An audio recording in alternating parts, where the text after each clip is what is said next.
Hey,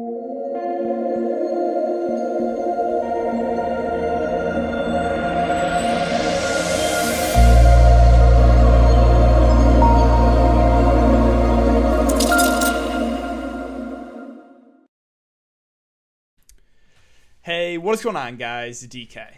Back at you with another video here to bring in the 6-game NBA main slate on Thursday. Before I get into the video, if you guys are new to the channel, welcome. My name is DK. I make daily videos and live stream for NBA and NFL slates on Draftkings. If you're unable to watch these YouTube videos, I also upload an Apple podcast. Link down below. It is called the DKDFS Show. If you're interested in signing up for premium content, I offer that at patreon.com. Also linked down below. I offer an esports package, which includes Call of Duty and CSGO. Again, CSGO, we got slates every single day. Call of Duty slates are usually 4 times a week. And then I offer an NBA package as well. I'm sure most of you are interested in NBA if you're watching this video. I do want to thank Underdog Fantasy for sponsoring this episode. If you guys are not familiar with Underdog Fantasy, they offer daily fantasy snake drafts as well as season-long and playoff best ball. So if you're a big best ball player, and I'll show you guys how I'm doing in best ball in DraftKings, but yeah, best ball I think is the best on Underdog. If after you make your first deposit, you can use the code DKDFS, all one word, you will get a money back guarantee up to $100.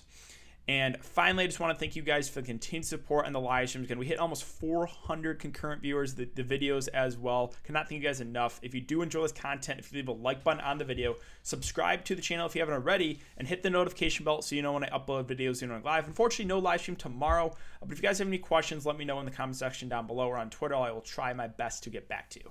All right, so let's jump into the video. Before we talk about players and the prices for this 6-game slate, we can look back my lineup here from Wednesday slate. Wednesday slate in a little bit of pain, so let's go over my lineup. Brogdon, Milton, Luke Kennard, great start. O'Shea Brissett, Joel Embiid, Terrence Mann, Marcus Morris, and Karl Anthony Towns. Here I can get out of the way so you guys can see. But the Steph Curry fade worked great, and I was shocked. He was 50% owned, right, for a premium Steph Curry, like the top of the top. I think it was the most expensive he's been at 10-5. I get the play, right? It was a great matchup against Washington, and he's been shooting out of his mind.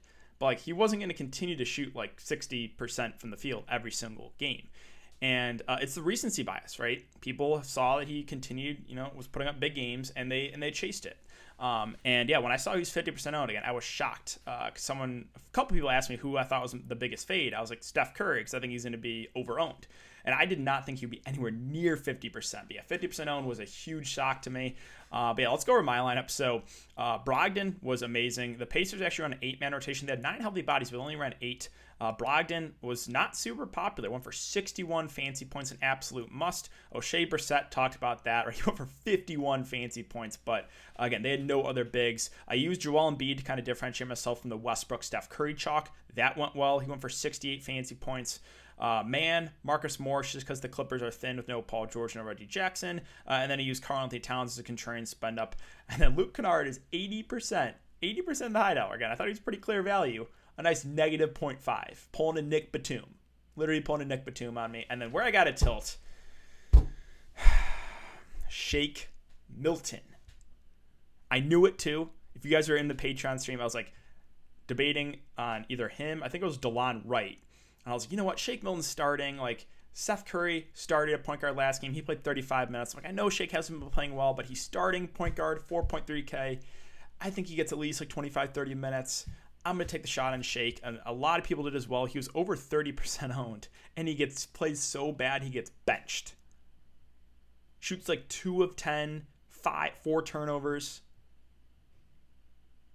Like, just get me a decent game, man. Oh, that was just so frustrating. So tilted about Shake Milton. Because it was one of those plays. Again, it was the last piece in, and I did not have a good feeling. And I even said that. I was like, I do not have a good feeling about Shake Milton, but I'm going to play him. Went terrible. So, a little bit tilted about that. If he just has a decent game, probably looking like a pretty good night. As long as Luke Kennard, finishes with positive fancy points, that would be nice. So, yeah, that is it for the look back, guys. Hope you had a good night. And, real quick, I'll give you guys an update on best ball. I don't know how, but I am pulling away right now. It's looking really good. Knock on wood, it's not over yet. There are still 4 days left. So, but I need to get first to advance. And right now, I have 583 points. Second place is 454.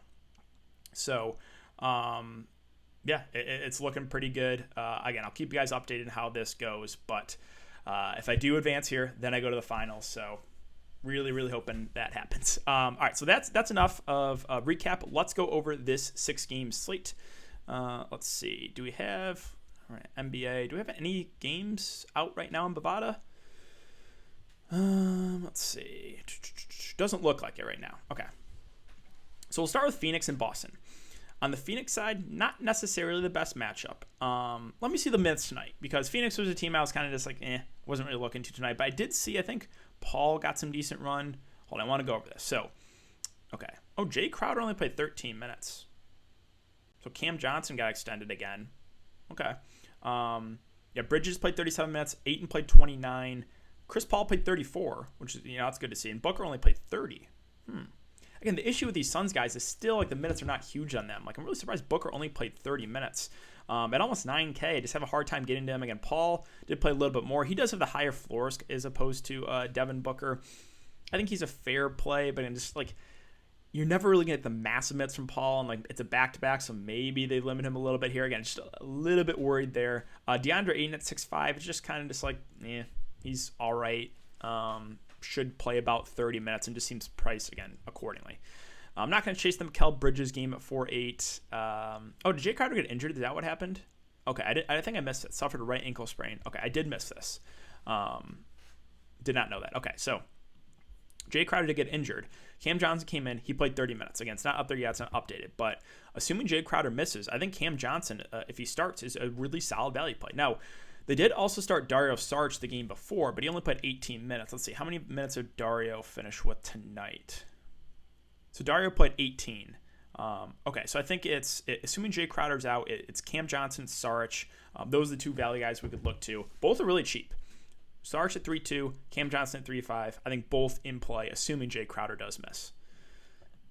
All right, Boston, this is just going to be a headache. This is just not going to be fun. So Tatum, questionable. Brown, doubtful. I think Kemba Walker, probable. Yeah, probable. And then Marcus Smart in. Robert Williams, Fournier still out. So let's just say that Tatum and Brown are both out. If that is the case, then you're going to want Boston exposure even in a tougher matchup. Like Kemba Walker, Marcus Smart would become two of the better plays at 7.4 and 6.6 here, respectively, just because they have to do it all offensively. And then, like, I don't know who they're going to start. Like, obviously Thompson will start at the 5, but, like, they just have, like, Semi might start. Like, does Jabari Parker maybe start? Like, I don't know what they would do if both Tatum and Brown are out as far as, like, the forward spots. Like, Grant Williams, they love using him. I mean, he's such a low usage guy. So to keep an eye on that. But, yeah, assuming, like, both Tatum and Brown are out, I think Kemba and Marcus Smart are pretty solid plays. Tristan Thompson at 4.8 has been a little bit disappointing last couple of games. 28 minutes, 17 fantasy points, 33 minutes, 19 fantasy points. I do think that will lower the ownership. Assuming we get about 30 minutes, I still think he's a fair play. I don't think he's going to continue to play that, like, as bad as he has last few games. Again, Peyton Pritchard, like, do they start a 3-guard lineup? Maybe. They might have to. So Pritchard, possible value too. It really just depends on what happens with Tatum and Brown. If Brown is out, which again, it looks like he's going to be, he's doubtful, and Tatum is in, then I think Tatum's a decent play even at 10.2K just because offense would run through him. So again, keep an eye on Boston news with Tatum and Brown. New Orleans and Orlando. So on the New Orleans side, Zion Williamson's at 9.9K, should play about 35 minutes, has a pretty high floor. I think he's a fair play. I think he's a guy that looks like a decent spend-up option. Ingram at almost 9K, I would say more of a secondary play. He's just been up and down. Like, the upside is there, but he's not as consistent as Zion. If I'm going to spend up for one of the two New Orleans studs, I'd rather just pay a little bit more for Zion. Lonzo at the moment, as long as they're going to continue to limit him, I have no interest. If he's like off his minutes limit and plays like 35, then I would have more interest. So James Johnson's at 4.6. He's doubtful. Najee Marshall had a pretty big game last game. He played 35 minutes, went for 37 fantasy points. In 3 of the last 4 games, he's gone for 33, 44, and 37. Now, I think he's a pretty decent play in the mid-range. Do I think he's going to continue to play this well?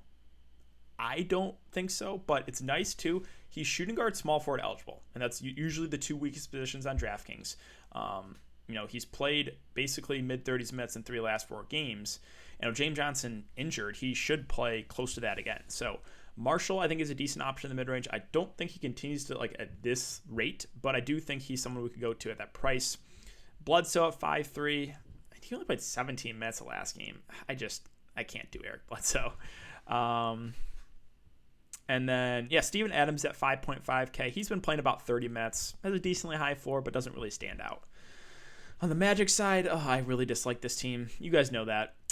Terrence Ross is questionable. We have James Ennis also questionable as well. Assuming both guys are out, I think Cole Anthony is probably the guy I look to first. He's been playing pretty solid minutes, 34, 31 in a blowout. I think in a close game, we probably get close to the 35-minute mark. Again, a guy that does, can stuff a stat sheet. And right now, the offense is basically running through him. So I think Cole Anthony's a pretty decent play at the mid-range. Wendell Carter at almost 7K doesn't really stand out. Okiki, assuming both Ross and Ennis are out, I think is a fair play. That should play over 30 minutes.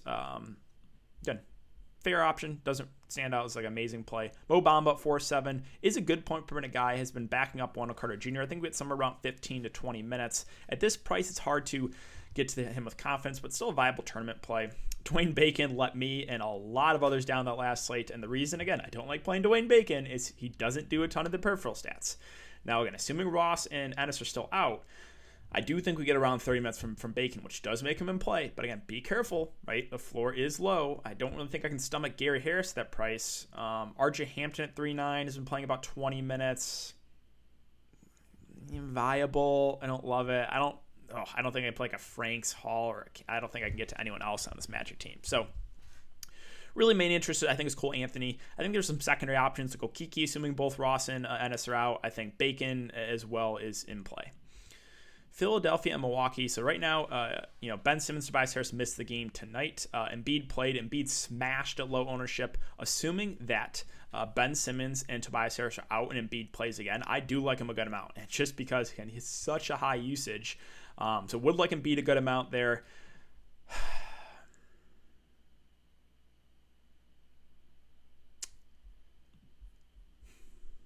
I don't know if I can get to anyone else in Philadelphia. I just don't know if I trust anyone. I'm just being the secondary options for Philly are so hard to trust. I think they ran like a 10-man rotation. Let me see what these minutes were like. I know because Shake played so bad, I think they closed with Maxey. Yeah, so Maxey played 31 off the bench. George Hill played 23. Like Thibault played 36 minutes and had 3 points and 3 boards. He did have 2 steals and 3 blocks. But it's like that's a typical Thibault stat line. And then Cork Miles only played 21 minutes. So I mean, Maxey is cheap. Maxey's 3-1. It's just my only concern here is what happens, again, assuming everyone that missed the game tonight is out again, what happens if Shake Milton plays well, right? Does Maxey only play like 15, 20 minutes, right? So that is the concern. He is at 3-1 as opposed to Milton at 4-6. So I think Maxey is someone we can at least look to, but I don't know if we're going to get 30 minutes again from him. And then George Hill played over 20 minutes at 3.5. Again, playable. It's just the value for Philly, I never feel good. Never do. Giannis Antetokounmpo at 10.8K. Exited the game late with a leg cramp. Keep an eye on this one. If he misses, then we can get to guys like Middleton, Drew, and Bobby Portis, right? That's kind of been the equation. Giannis Antetokounmpo misses. You play Middleton, you play Drew, you play Bobby. You obviously don't have to play all three, but those are the three that you really stand out. If Giannis is in and they're going to continue to kind of take it easy on his minutes, then there's really no interest in anyone for me. Because yes, he played 35, but that was in overtime. So I don't know if I get to anyone on Philly or on Milwaukee if Giannis is in. Detroit, San Antonio. So this one is tricky because I have a feeling there's some guys that are going to rest back-to-back here for the Pistons. They've been resting their veterans a good amount. The veterans I think do rest in this one are Jeremy Grant, Corey Joseph, Mason Plumlee. Those are the three that I think have a good chance of resting. It's not confirmed yet, but based on what we've seen the last couple of weeks, that is my guess is those three rest. Assuming those three guys do rest, then it's right back to Stewart. It's right back to Sadiq Bey. It's right back to Josh Jackson, three of the best plays of the slate. Really, really do like all three. Stewart would probably be my favorite, and he has been phenomenal in games that Plumlee has missed. And then Bey would play like huge minutes. Josh Jackson's a good point per minute guy. So those three look really good. And then, Killian Hayes would probably start at point guard. Would probably play, about 30 minutes. I think he'd be a good value. Is Diallo still playing under 20? Yeah, they don't want to play this guy right now.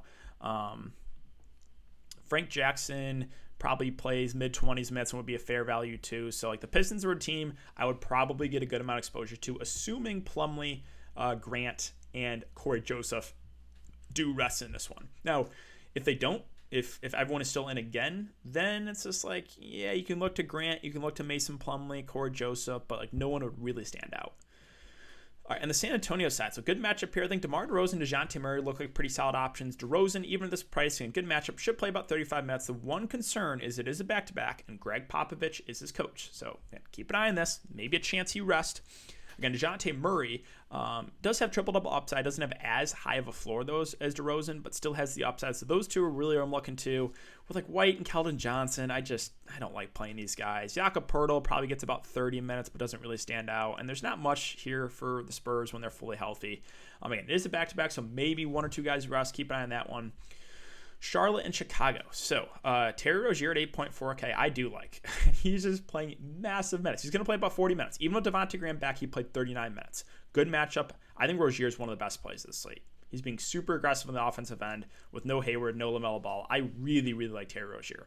Miles Bridges has also had some upside games. I just don't think I can stomach the 7.7K price. I know, 54, 42, two of the last 3 games. I get it. If I'm spending up, though, I'm going to Terry Rozier over Miles Bridges. Devontae Graham is just like, meh, right? The minutes, 29, not great. Like, they're kind of taking it easy on his minutes, which makes it hard for me to get to him. All right, PJ Washington, I can see the future here. 2 back-to-back good games. He's going to be popular, and he's going to bust big time. I just could already see it happening. No, but in all seriousness, like I do think PJ is a really good play. 34, 35 minutes. They've been starting Carey last couple games, and he's barely played. PJ comes in and plays a lot the 5, which is a big boost. So PJ, I do think is a good play. I do think he'll be popular, which means he'll probably bust. McDaniels at 5.6K. Doesn't really stand out at that price. The Martin twins kind of out of play with Devontae Graham back. And Carey's been starting but barely playing. And then that's it for me. I don't think I get to anyone else on Charlotte. So let's move on to Chicago. Nikola Vucevic at 10K. Again, good matchup here. Should play mid-30s minutes without Levine. Number 1 on offense. I do think he's a pretty good play. I do like Kobe White too at 5.5. He's consistently playing about 30 minutes. He's had a huge usage bump without Zach Levine in this offense. So I do think Kobe White is actually one of the better plays of the slate. Value for the Bulls is where it gets tricky. It's Tice for me, probably. He's going to hover somewhere around 20 to 30 minutes. If he only plays 20, it won't be as good a play. If he plays closer to the 30-minute mark, he could have a really good game. Garrett Temple, continues to start, continues to play decent minutes. Playable, but a low-usage guy. I don't know if I can get to anyone else, though, on the Bulls. Finally, Lakers and Mavs.